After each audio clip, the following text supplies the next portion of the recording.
আসসালামু আলাইকুম। সবাইকে স্বাগত জানাচ্ছি আমার দেশ মিড ডে নিউজে। সঙ্গে আছি তামান্না মিনহাজ। শুরুতেই জানিয়ে দিচ্ছি খবরের শিরোনাম। ঢাকা ওয়াশিংটন সামরিক মহড়ায় নজর ভারতের। বাংলাদেশ ভ্রমণে উচ্চমাত্রার সতর্কতা জারি করল কানাডা। লোকসানের ভয়ে ভারতে ইলিশ পাঠাচ্ছেন না ব্যবসায়ীরা। ঋণের ভারে হাঁসফাঁস করছে মোদির ভারত। সেনা আশ্রয় ছেড়ে ভাড়া বাড়িতে নেপালের সাবেক প্রধানমন্ত্রী ওলি। বাংলাদেশ সফরে আসবে পাকিস্তান, খেলবে ওয়ানডে ও টেস্ট। দর্শক শুনছিলেন শিরোনাম, এবার জানিয়ে দিচ্ছি বিস্তারিত। বাংলাদেশের সঙ্গে যৌথ সামরিক মহড়ায় অংশ নিতে গত সপ্তাহে চট্টগ্রামের শাহ আমানত বিমানবন্দর সংলগ্ন বিমান বাহিনীর ঘাঁটি জহুরুল হকে অবতরণ করে যুক্তরাষ্ট্রের সামরিক বিমান, যা নিয়ে দেশে বিদেশে চলছে বহুমাত্রিক আলোচনা। এতে নজর রাখছে দক্ষিণ এশিয়ার একাধিক দেশ, বিশেষ করে মিয়ানমারকে কেন্দ্র করে ভারত ও চীনের দৃষ্টি এখন বাংলাদেশের চট্টগ্রামে। কেননা মার্কিন বিমান C-130J সুপার হারকিউলিস সেখানেই অবতরণ করেছে এবং সামরিক মহড়াগুলো সেখানেই হচ্ছে।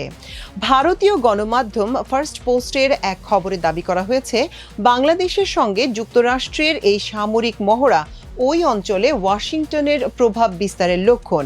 সংবাদ মাধ্যমটি বলছে, গত বছরের জুলাই মাসে ছাত্র জনতার অভ্যুত্থানে পতন হয় সাবেক প্রধানমন্ত্রী শেখ হাসিনার। এরপর ক্ষমতায় আসে অন্তর্বর্তী সরকার। প্রধান হিসেবে শপথ নেন নোবেল জয়ী প্রফেসর ডক্টর মোহাম্মদ ইউনুস। কথিত আছে যে যুক্তরাষ্ট্রের সঙ্গে ইউনুসের সম্পর্ক বেশ ঘনিষ্ঠ থাকায় সামরিক নড়াচড়ায় বাড়তি সুবিধা নিচ্ছে ওয়াশিংটন। এবছরের জুলাই মাসে যৌথভাবে টাইগার লাইটনিং নামে একটি সামরিক মহড়া পরিচালনা করে বাংলাদেশ ও যুক্তরাষ্ট্র, যেখানে দুই দেশের সেনারা যৌথভাবে সন্ত্রাস বিরোধী অপারেশন এবং জঙ্গল অভিযান পরিচালনা করে। আগস্ট মাসে টাইগার শার্ক নামে আরেকটি মহড়া অনুষ্ঠিত হয়, যেখানে মার্কিন বিশেষ বাহিনী অংশ নেয় এবং দেশটির অস্ত্র ব্যবহার করা হয়। এই মহড়া চলাকালীন যুক্তরাষ্ট্রের C-130J সুপার হারকিউলিস বিমানটি চট্টগ্রামে অবতরণ এই অঞ্চলে মার্কিন সামরিক উপস্থিতি বৃদ্ধির নির্দেশক। ফার্স্ট পোস্টের খবরে বলা হয়েছে, চট্টগ্রামের অবস্থান বাংলাদেশের দক্ষিণ পূর্ব কোণে এবং এটি মিয়ানমারের রাখাইন রাজ্য ও ভারতের উত্তর পূর্বাঞ্চলের কাছে অবস্থিত।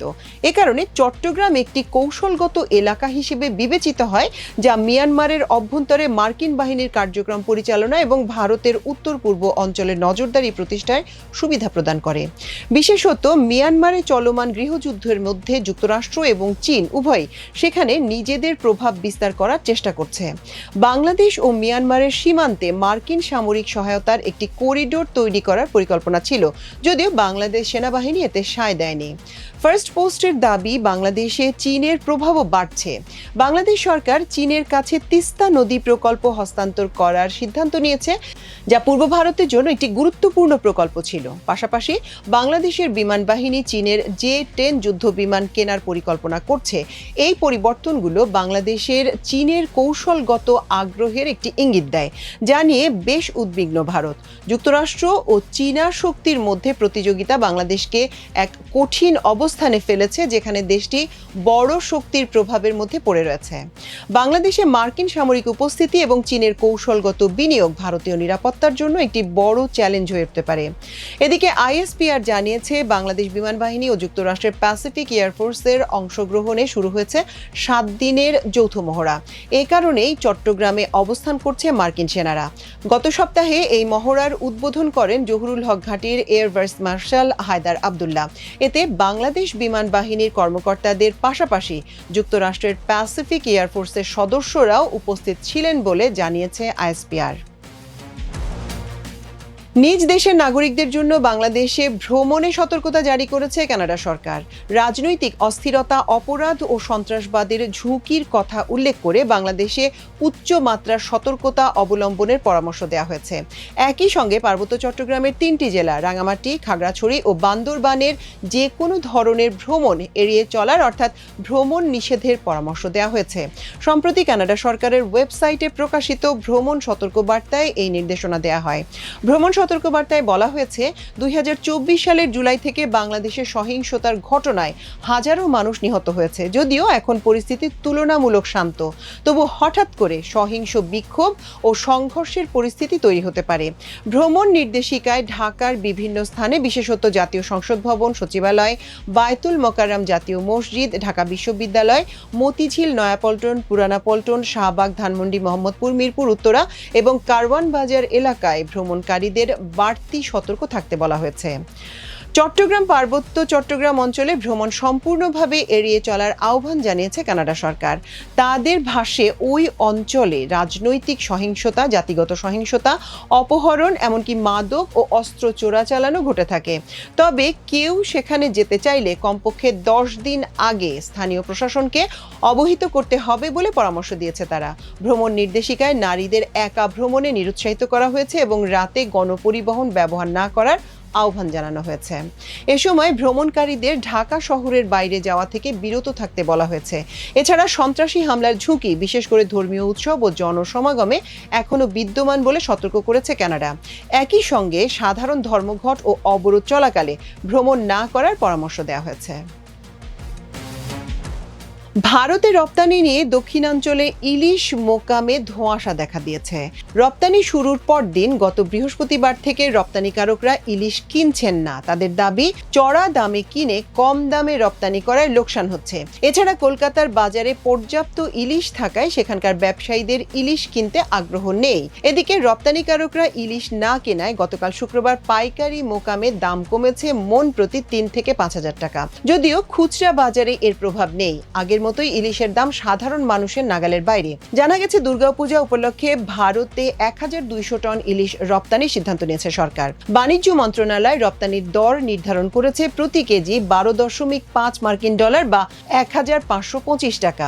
37টি প্রতিষ্ঠানকে রপ্তানির অনুমোদন দেয়া হয়। 27 সেপ্টেম্বর থেকে 5 অক্টোবরের মধ্যে রপ্তানি করতে হবে বলে জানানো হয়েছে সরকারের তরফ থেকে। ব্যবসায়ীদের দেওয়া তথ্য মতে চলতি মৌসুমের শুরু থেকে সাগর নদীতে পর্যাপ্ত ইলিশ না পাওয়ায় দাম সাধারণের নাগালের বাইরে। রপ্তানিযোগ্য ইলিশের দাম পাইকারিতে 2000 টাকারও বেশি। 1 কেজি বা এর বেশি ওজনের হলে তার দাম 2200 থেকে 2500 টাকা পর্যন্ত ওঠানামা করে। রপ্তানির জন্য মাছ প্যাকেটিং ও বেনাপোল পর্যন্ত পরিবহন খরচ যুক্ত করলে কেজিতে 100 থেকে 130 টাকা বেড়ে যায়। ফলে বাণিজ্য মন্ত্রণালয় নির্ধারিত 1525 টাকা কেজি দরে রপ্তানি করলে বড় লোকসান হবে। এ কারণে রপ্তানির অনুমোদন পাওয়া প্রতিষ্ঠানগুলো ইলিশ রপ্তানিতে আগ্রহী নয়। তবে অন্য একাধিক সূত্র অভিযোগ করেছে, ব্যবসায়ীরা মৌসুম শুরুর আগেই চোরাই পথে পর্যাপ্ত ইলিশ ভারতে পাঠিয়েছেন, যে কারণে এদেশের ইলিশের চেয়ে এখন ভারতের বাজারে ইলিশ বেশি, যার প্রভাব পড়ছে রপ্তানির ক্ষেত্রে। এবার আন্তর্জাতিক প্রসঙ্গ। নরেন্দ্র মোদী শাসনামলে ভারতের অর্থনীতি নিয়ে যতই বড় বড় বুলি আওড়ানো হোক না কেন, সরকারি তথ্যই প্রমাণ করছে দেশের অর্থনীতির ভিত কতটা নড়বড়ে হয়ে উঠেছে। রিজার্ভ ব্যাংক অফ ইন্ডিয়ার সর্বশেষ রিপোর্ট জানাচ্ছে, আগস্ট পর্যন্ত বিদেশি ঋণের অঙ্ক দাঁড়িয়েছে $736 বিলিয়ন মার্কিন, যা ভারতীয় মুদ্রা রুপিতে 65 লাখ কোটি।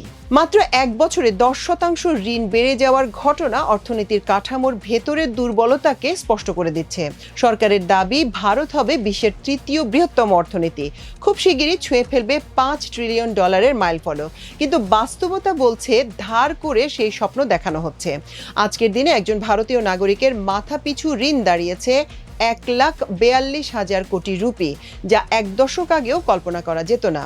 বাজেট উপস্থাপনের সময় অর্থ মন্ত্রণালয়ের পূর্বাভাস ছিল, চলতি অর্থ বছরের শেষে ঋণের অঙ্ক হবে 181 লাখ কোটি রুপি। কিন্তু মাত্র 5 মাস পর সরকারি হিসাব বলছে 200 লাখ কোটির কাছাকাছি চলে যাবে। এই ব্যবধানই দেখাচ্ছে সরকারের অর্থনৈতিক পরিকল্পনা কতটা দুর্বল এবং অনুমান কতটা ভুল। নেপালের ক্ষমতাচ্যুত প্রধানমন্ত্রী KP শর্মা ওলির অবস্থান জানা গেছে। তিনি সেনাবাহিনীর ব্যারাক থেকে বেরিয়ে একটি ব্যক্তিগত বাড়িতে অবস্থান নিয়েছেন, খবর কাঠমান্ডু পোস্ট। গত 9 সেপ্টেম্বর গণ আন্দোলনের মুখে ক্ষমতা ছাড়তে বাধ্য হন KP শর্মা। নিরাপত্তার জন্য তিনি তখন সেনাবাহিনীর নিরাপত্তা চান। পরে তাকে উত্তর কাঠমান্ডুর শিবাপুরী ব্যারাকে নিয়ে যাওয়া হয় বলে ধারণা করা হয়। 9 দিন সেনা হেফাজতে থাকার পর তিনি ব্যক্তিগত বাড়িতে গেছেন বলে দেশটির সেনাবাহিনীর একটি সূত্র গতকাল শুক্রবার নিশ্চিত করেছে। যদিও সেনাবাহিনীর পক্ষ থেকে তার বর্তমান অবস্থান সম্পর্কে কিছু জানানো হয়নি। তবে নেপালি সংবাদ মাধ্যমগুলো জানিয়েছে কাঠমান্ডুর 15 কিলোমিটার দূরের ভক্তপুরের ব্যক্তিগত বাড়িতে গেছেন তিনি। এদিকে জেনজিদের আন্দোলনে ক্ষতিগ্রস্ত হওয়ার পর নেপালের পর্যটন খাত আবারও ঘুরে দাঁড়াচ্ছে। সেপ্টেম্বরের শুরুতে অস্থিরতায় হোটেল, রেস্তোরাঁ, কেবল কার ও বিমানবন্দর সহ এই খাতের অন্তত 30টিরও বেশি প্রতিষ্ঠান আংশিক ক্ষতিগ্রস্ত হয়। ক্ষতির পরিমাণ ধরা হয়েছে 15 বিলিয়ন রুপিরও বেশি। পাশাপাশি প্রায় 2500 কর্মী কাজ হারান। এবার খেলার খবর, ক্রিকেটে ব্যস্ত সময় পার করছে বাংলাদেশ। আগামী বছরই রয়েছে টি-20 বিশ্বকাপ। বৈশ্বিক সেই আসরের পর বাংলাদেশ সফরে আসার কথা রয়েছে পাকিস্তানের। ঢাকার মাটিতে পা রাখার আগে অবশ্য নিজেদের মাঠে অস্ট্রেলিয়াকে আতিথ্য দেবে পাকিস্তান। বাংলাদেশ সফরে 2টি টেস্ট ও 3টি ওয়ানডে খেলবে তারা।